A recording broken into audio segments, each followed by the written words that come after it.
Maamuzi ya kushinda yapo mikononi mwako. Unaona nini kuhusu kesho yako? Unaona nini kwa habari ya utumishi? Anza kuona kwa ajili ya watoto wako. Anza kuona. Unafanya biashara, ona. Usifanye kitu ukiwa huoni, hautakuwa na malengo. Malengo yanazaliwa na kuona. Mimi nawapenda Wakinga, nawapenda sana Wakinga. Mkinga hata mwenye wakajua hana hela. Unajua hilo? Wakinga si wanaanzaga tu na vinani vya urembo baadaye. Sasa hayo mengine kama walijiongeza mimi sijui. Mimi ninachojua alianza akiwa chini, na hata akimchukua ndugu yake ampe hela nyingi, kuna mahali anamwanzishia hapa chini.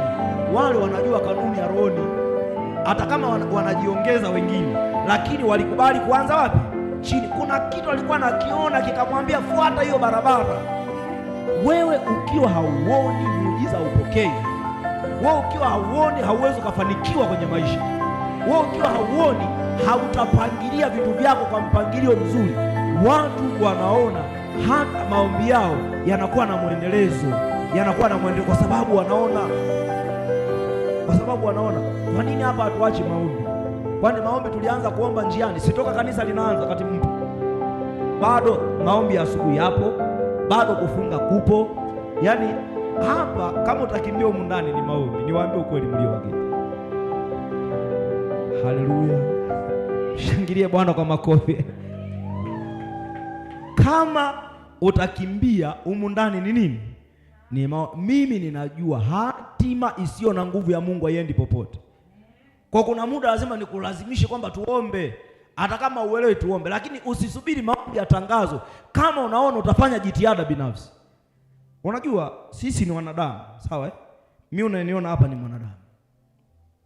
Kuna siku tunaweza tukaamka asubuhi ukasikia tu ametwaliwa, ameenda kwa Bwana.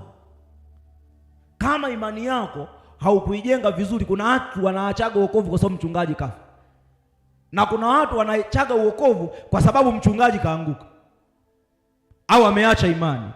Wewe jijenge katika mifumo ya kiroho ambayo hata mimi Mwanjala hapa nikigeuka unasema naendelea na Yesu, yeye mwacha aendelee kwa baba yake Shetani. Jijenge kwenye mifumo, usijijenge kwenye mfumo wa kunitizama mimi kama Mungu. Jijenge kwenye mfumo ambao wa kumtizama Mungu kwamba yeye ni kila kitu kwenye maisha yako. Ukijijenga kwenye huo mfumo, Mungu ataanza kukufunulia vitu. Utaanza kuona mambo, utaanza kutembea kwenye ukuu, utaanza kutembea kwenye neema kwa sababu unaona. Haleluya. Haleluya. Haleluya. Haleluya. Hakikisha unaona.